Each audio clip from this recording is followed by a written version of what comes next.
Hello friends, welcome to my channel.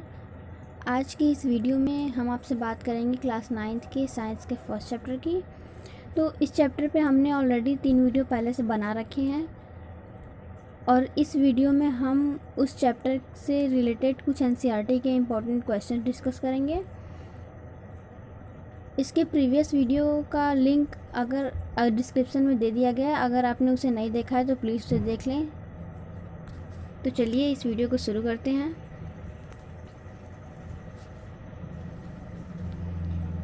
Question है, पदार्थ के कणों की क्या विशेषताएं होती हैं?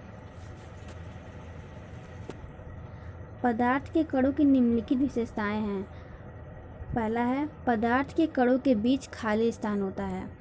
हमने पहले प्रीवियस वीडियो में जब पदार्थ के कणों की विशेषताओं को ब्रीफ में समझाया था तो उसमें बताया था कि पदार्थ के कणों के बीच रिक्त स्थान होते हैं।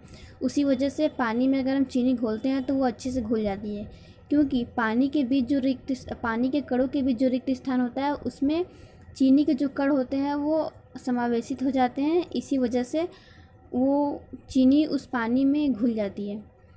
तो सेकंड है, पदार्थ के कण हमेशा गतिशील होते हैं, उनमें गतिज ऊर्जा होती है। थर्ड है, पदार्थ के कण एक दूसरे को आकर्षित करते हैं। पदार्थ के कण स्वयं अंतः मिश्रित हो जाते हैं। और पांचवा है, तापमान बढ़ाने के कारण कणों की गतिज ऊर्जा बढ़ जाती है। यानी कि जब हम तापमान बढ़ाते हैं तो पदार्थ के जो कण होते हैं उनमें जो ऊर्जा होती है वो बढ़ जाती है। इसी वजह से हमें गर्म खाने की खुशबू जल्दी आती है बजाय ठंडे खाने के। नेक्स्ट क्वेश्चन है, निम्नलिखित पर टिप्पणी कीजिए। दृढ़ता पदार्थ का एक गुण है। यह गुण पदार्थ के कणों के मध्य रिक्त स्थान अंतरा अणु के स्थान को व्यक्त करता है। कणों के मध्य रिक्त स्थान जितना कम होता है पदार्थ उतना ही दृढ़ कहलाता है। इस प्रकार ठोस पदार्थ की दृढ़ता सबसे अधिक द्रवों की इनसे कम तथा गैसों की सबसे कम होती है। यानी कि हमने बताया था प्रीवियस वीडियो में कि ठोस के कणों के बीच जो रिक्त स्थान होता है वो बहुत कम होता है। द्रव के कणों के बीच रिक्त स्थान ठोस से ज़्यादा होता है और गैस के कणों के मध्य रिक्त स्थान ठोस और द्रव से अधिक होता है। तो इसीलिए कणों के मध्य जो रिक्त स्थान जितना कम होता है पदार्थ उतना ही दृढ़ कहलाता है। यानी कि ठोस में रिक्त स्थान सबसे कम होता है, इसीलिए ठोस सबसे दृढ़ कहलाता है। द्रव में उससे कम तो वो और कम दृढ़ होगा तथा गैस दृढ़ नहीं होता है। ठीक, नेक्स्ट क्वेश्चन, उसमें नेक्स्ट हेडिंग है संपीड्यता। पदार्थों का संपीड्यता गुण उन पर दाब के प्रभाव को व्यक्त करता है। यदि पदार्थ को बाह्य दाब से दबाया जा सकता हो तो उसकी संपीड्यता अधिक होती है।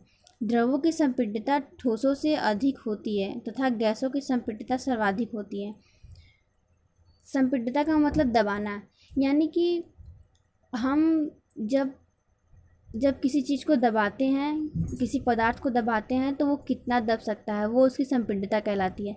यानी कि जब हम गैस को दबाते हैं तो गैस के अणुओं के मध्य रिक्त स्थान होता है, तो जब हम उस पर दाब लगाते हैं तो वो और पास आ जाते हैं। तो गैसों की संपीड्यता सबसे ज़्यादा होती है, बजाय उसके कि द्रव के कणों के बीच जो रिक्त स्थान होता है वो गैसों की तुलना में कम होता है। और जब हम उसे दबाते हैं तो उसके मध्य जो रिक्त स्थान है वो और कम हो जाता है, जिससे द्रव और दृढ़ हो जाते हैं और ठोस के मध्य रिक्त स्थान नहीं होता है। इसलिए या यूँ कहें कि ठोस के मध्य रिक्त स्थान बहुत कम होता है, जिससे उस पर लगाने वाली संपीड्यता का गुण बहुत कम होता है। तरलता द्रव पदार्थों के बहने का गुण है। ठोस पदार्थों में यह गुण नहीं होता। द्रव पदार्थ सदैव ऊपर से नीचे की ओर बहते हैं। इन पदार्थों का इस प्रकार बहना इनकी तरलता कहलाती है। गैसों में भी यह गुण पाया जाता है। गैसें प्रत्येक दिशा में बहती हैं। तरलता का गुण द्रवों में पाया जाता है, यानी कि तरलता मतलब बहना। द्रव बहते हैं इसलिए उनमें तरलता का गुण पाया जाता है, इसीलिए वो बहते हैं। द्रव को कभी आपने नीचे से ऊपर की ओर बहते हुए नहीं देखा होगा। जब भी द्रव बहता है वो ऊपर से नीचे की ओर ही बहता है और गैस है, गैस चारों दिशाओं में बहता है। गैस किसी भी डायरेक्शन में जा सकता है, किसी भी डायरेक्शन में बह सकता है। नेक्स्ट है बर्तन में गैस का भरना। गैसों में कणों के मध्य पर्याप्त रिक्त स्थान उपलब्ध रहता है तथा ये कण इन रिक्त स्थानों में अत्यधिक गतिज ऊर्जा के साथ गतिशील रहते हैं। जब किसी गैस को बर्तन में भरा जाता है तो इनके कण बर्तन का संपूर्ण स्थान घेर लेते हैं। यानी कि गैसों के कण जो रिक्त स्थान होता है वो बहुत ज़्यादा, कणों के मध्य रिक्त स्थान बहुत ज़्यादा होता है। इसकी वजह से हम उसमें जब तापमान देते हैं या नहीं देते हैं फिर भी उनकी जो गति ऊर्जा होती है वो बहुत अधिक होती है। तापमान देने पर तो वो और भी अधिक हो जाती है, लेकिन अगर हम उसमें तापमान नहीं देंगे फिर भी उसकी गति ऊर्जा ठोस और द्रव की अपेक्षा अधिक होती है। इस वजह से हम अगर जब गैस को किसी बर्तन में रखते हैं तो वो गैस उसी बर्तन का आकार ले लेता है, उसका स्थान घेर लेता है। आकार। पदार्थ में कणों के बीच अंतरा अणुक बल पदार्थ का आकार निर्धारित करता है। पदार्थों के कणों के बीच अंतरा अणुक बल पदार्थ का आकार निर्धारित करता है। यदि पदार्थ के कणों के बीच आकर्षण बल अत्यधिक होगा तो पदार्थ का आकार निश्चित होगा। इसके विपरीत यदि आकर्षण बल कम या नगण्य होगा तो आकार निश्चित नहीं होगा। इसीलिए ठोसों का आकार निश्चित तथा द्रवों और गैसों का आकार अनिश्चित होता है। इसका मतलब कि जो पदार्थ के कण होते हैं उनके बीच आकर्षण बल पाया जाता है, ये हम जानते हैं। तो उस आकर्षण बल के आधार पर यह निर्धारित किया जा सकता है कि पदार्थ में जितना अधिक आकर्षण बल होगा वो कणों को अपने पास खींचेंगे और कण जितने ही पास हो जाएंगे वो ठोस बन जाएंगे। और ठोस का आकार निश्चित होता है, इसीलिए वो अपना आकार ले लेता है, वो किसी भी आकार का हो सकता है।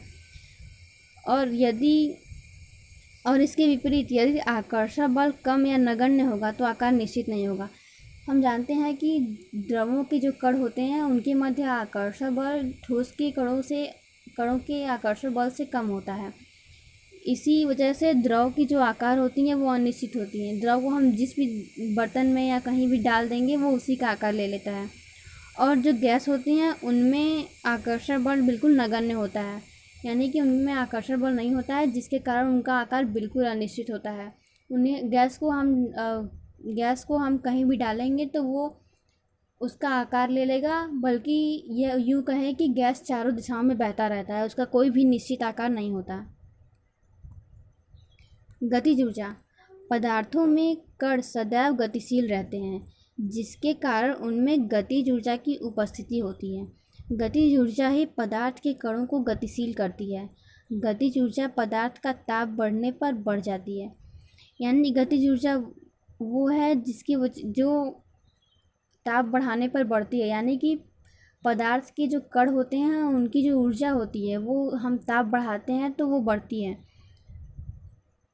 और वो पदार्थ के कणों को गतिशील करती है। इसी वजह से ऐसा होता है कि हमें गर्म खाने की सुगंध पहले आती है ठंडे खाने की बजाय, क्योंकि जो गर्म खाने के जो कण होते हैं उनको जब हम गर्म करते हैं तो उनकी कणों की गतिज ऊर्जा बहुत बढ़ जाती है और गतिज ऊर्जा बढ़ने के कारण वो फ्रीली मूव करते हैं, मतलब वो उनकी जो गतिशीलता है वो बहुत अधिक हो जाती है, जिसकी वजह से वो हम तक बहुत पहले पहुंच पाते हैं बजाय ठंडे खाने के।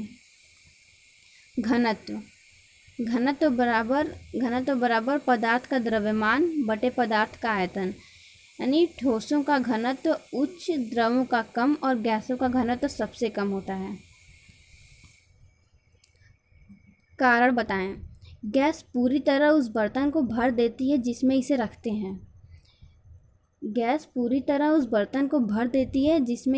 हैं। गैसों के कण के बीच अत्यधिक रिक्त स्थान होता है और कणों की गतिज ऊर्जा भी अत्यधिक होती है। इसीलिए गैस को जिस बर्तन में रखते हैं गैस पूरी तरह उस बर्तन को भर देती है।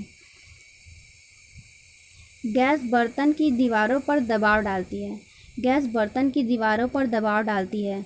गैस के कण तेज गति से सभी दिशाओं में इधर उधर भागते हैं, जिसके कारण वे एक दूसरे से टकराते हैं और बर्तन की दीवारों से और ज़्यादा बल से टकराते हैं। इसीलिए गैस बर्तन की दीवारों पर दबाव डालती है। लकड़ी की मेज ठोस कहलाती है। एक लकड़ी की मेज सॉरी यहाँ पे लकड़ी होना चाहिए। एक लकड़ी की मेज का निश्चित आकार और निश्चित आयतन होता है। यह बहुत कठोर होती है, इसको दबाया नहीं जा सकता। ये सभी गुण ठोस के अंदर होते हैं, तो हम कह सकते हैं कि लकड़ी की मेज कठोर होती है। हम जानते हैं कि ठोसों में संपीड़ितता का गुण बहुत कम होता है, इसी कारण हम लकड़ी को दबा नहीं सकते और लकड़ी की मेज ठोस कहलाती है। हवा में हम आसानी से अपना हाथ चला सकते हैं, लेकिन एक ठोस लकड़ी के टुकड़े में हाथ चलाने के लिए हमें कराटे में दक्ष होना पड़ेगा। इसका आंसर है कि जबकि ठोस के कणों के बीच आकर्षण बल अधिकतम होता है, जिसके कारण ठोस के कण आपस में अत्यधिक मजबूती से जुड़े तथा संपीड़ित होते हैं। यही कारण है कि हवा में हम आसानी से अपना हाथ चला सकते हैं, लेकिन एक ठोस लकड़ी के टुकड़े में हाथ चलाने के लिए हमें कराटे में दक्ष होना पड़ेगा। कि ठोस के कणों के मध्य आकर्षण बल होता है, जिनसे उनका कोई आकार होता है, कोई निश्चित आकार होता है। इसी वजह से ठोस के कण आपस में अत्यधिक मजबूती से जुड़े होते हैं। निम्नलिखित प्रेक्षण के कारण बताइए। गर्मा गर्म खाने की गंध कई मीटर दूर से ही आपके पास पहुंच जाती है, लेकिन ठंडे खाने की महक लेने के लिए आपको उसके पास जाना पड़ता है। इसके बारे में हमने आपको पहले ही बताया है कि गर्मा गर्म खाने के कणों का तापमान अधिक होने के कारण इनकी गतिज ऊर्जा बहुत अधिक बढ़ जाती है तथा ये कण खाने की सतह छोड़कर वायु में विसरित हो जाते हैं। अधिक तापमान पर विसरण भी तीव्र हो जाता है, जिससे कई मीटर की दूरी पर होने पर भी खाने की गंध हम तक पहुंच जाती है। दूसरी ओर खाना ठंडा होने पर इनकी कणों का वायु में विसरण लगभग नगण्य होता है, इसलिए अधिक दूरी पर ठंडे खाने की महक लेने के लिए हमें खाने के समीप जाना पड़ता है। किसी तत्व के द्रव्यमान प्रति इकाई आयतन को घनत्व कहते हैं। घनत्व बराबर द्रव्यमान बटे आयतन। बढ़ते हुए घनत्व के क्रम में निम्नलिखित को व्यवस्थित करें।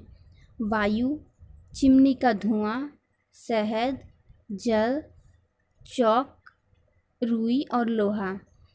तो इनको हम बढ़ते हुए घनत्व के क्रम में व्यवस्थित करेंगे तो ये होगा वायु, उससे बड़ा चिमनी का धुआं, रुई, जल, शहद, चौक, लोहा। किसी पदार्थ की अवस्था परिवर्तन के दौरान तापमान स्थिर क्यों रहता है? किसी भी पदार्थ की अवस्था परिवर्तन के दौरान ताप इसलिए स्थिर रहता है क्योंकि दी जाने वाली ऊष्मा उसके कणों के बीच आकर्षण बल को तोड़ने में प्रयुक्त हो जाती है। एक बार फिर से, किसी भी पदार्थ की अवस्था परिवर्तन के दौरान ताप इसलिए स्थिर रहता है क्योंकि दी जाने वाली ऊष्मा उसके कणों के बीच आकर्षण बल को तोड़ने में प्रयुक्त हो जाती है। जब हम ठोस को द्रव में परिवर्तित करते हैं तो जो उसमें हम ऊष्मा देते हैं वो ऊष्मा उन जो ठोसों के मध्य कणों के मध्य आकर्षण बल होता है वो उसे तोड़ने में प्रयुक्त हो जाती है। इसलिए अवस्था परिवर्तन के दौरान ठोसों का ताप जो होता है वो स्थिर रहता है। वो जो ऊष्मा है वो प्रयुक्त हो जाती है उसके आकर्षण बल को तोड़ने में, इसलिए जब वो द्रव में परिवर्तित होता है तो उसका ताप समान बना रहता है। निम्नलिखित अवलोकन हेतु कारण लिखिए। नेपथलीन को रखा रहने देने पर यह समय के साथ कुछ भी ठोस पदार्थ छोड़े बिना अदृश्य हो जाती है। नेपथलीन की गोलियां बिना किसी अवशेष छोड़े गायब हो जाती हैं क्योंकि उनका ऊर्ध्वपातन हो जाता है, अर्थात वे द्रव अवस्था में बदले बिना सीधे गैसीय अवस्था में परिवर्तित हो जाती है। मतलब हमने आपको ऊर्ध्वपातन के बारे में बताया था, उसमें यह बताया था कि जो ठोस होते हैं वो द्रव अवस्था में परिवर्तित हुए बिना सीधे गैसीय अवस्था में परिवर्तित हो जाते हैं, उसी ऊर्ध्वपातन कहते हैं और ऐसे पदार्थ को ऊर्ध्वपातज कहते हैं। तो उसी ऊर्ध्वपातन के गुण के कारण ही नेपथलीन की गोली जो होती है वो बिना कोई अवशेष छोड़े गायब हो जाती है। यानी वो सीधे गैसीय अवस्था में परिवर्तित हो जाती है। हमें इत्र की गंध बहुत दूर बैठे हुए भी पहुंच जाती है। इत्र की गंध एक प्रकार की गैस है। गैस के कण अनियमित रूप से और लगातार गति करते रहते हैं। इत्र से निकलने वाले गैस के रूप में गंध के कण हवा के कणों के साथ मिलकर हमारे पास तक पहुंच जाते हैं, जिससे हम दूर बैठे हुए भी इत्र की गंध महसूस कर पाते हैं। दो पदार्थों के कणों का गुरुत्वाकर्षण बल के विरुद्ध आपस में मिलना विसरण कहलाता है। अतः विसरण के कारण ही हमें इत्र की गंध बहुत दूर बैठे हुए भी पहुंच जाती है। नेक्स्ट है, निम्नलिखित तापमान पर जल की भौतिक अवस्था क्या है। फर्स्ट है 25 डिग्री सेल्सियस पर, तो जल 25 डिग्री सेल्सियस पर द्रव अवस्था में रहता है। सेकेंड है 0 डिग्री सेल्सियस। चूँकि जल 0 डिग्री सेल्सियस पर जम जाता है तथा बर्फ बन जाता है, अतः 0 डिग्री सेल्सियस पर जल की अवस्था ठोस होती है। हम जानते हैं कि 0 डिग्री सेल्सियस पर जब द्रव रखते हैं तो वो ठोस में परिवर्तित हो जाता है, वो बर्फ बन जाता है। और 100 डिग्री सेल्सियस, जल का क्वथनांक 100 डिग्री सेल्सियस है, अर्थात 100 डिग्री सेल्सियस पर जल उबलने लगता है तथा वाष्प में परिणत होता है। जब हम आपको क्वथनांक के बारे में बता रहे थे तो हमने आपको बताया था कि क्वथनांक वह ताप होती है जिस पर जल उबलने लगता है और द्रव अवस्था और वाष्प अवस्था में परिवर्तित हो जाता है, वही क्वथनांक होता है। तो जल का क्वथनांक जो है वो 100 डिग्री सेल्सियस है। तो 100 डिग्री सेल्सियस पर जल उबलने लगता है तथा वाष्प में परिणत होने लगता है।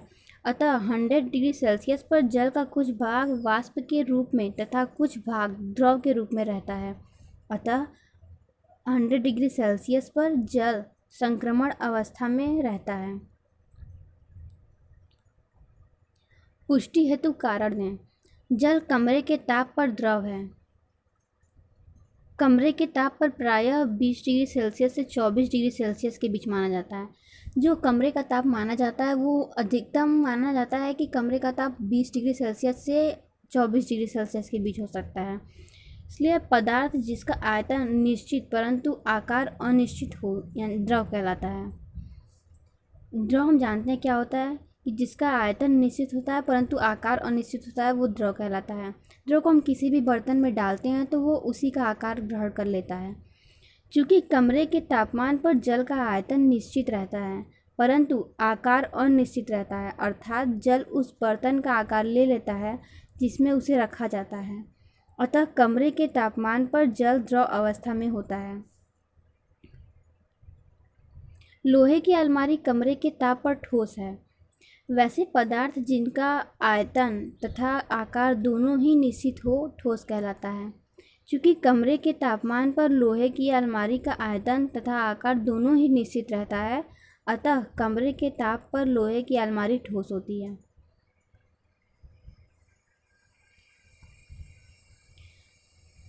तो friends, thanks for watching my video. अगर आपने वीडियो को लाइक नहीं किया है तो प्लीज़ वीडियो को लाइक करें, शेयर करें और सब्सक्राइब करना ना भूलें तथा बेल आइकन को प्रेस करें। और बेटर रिस्पांस के लिए हमें कमेंट करें ताकि हम आपको बेस्ट रिजल्ट दे सकें।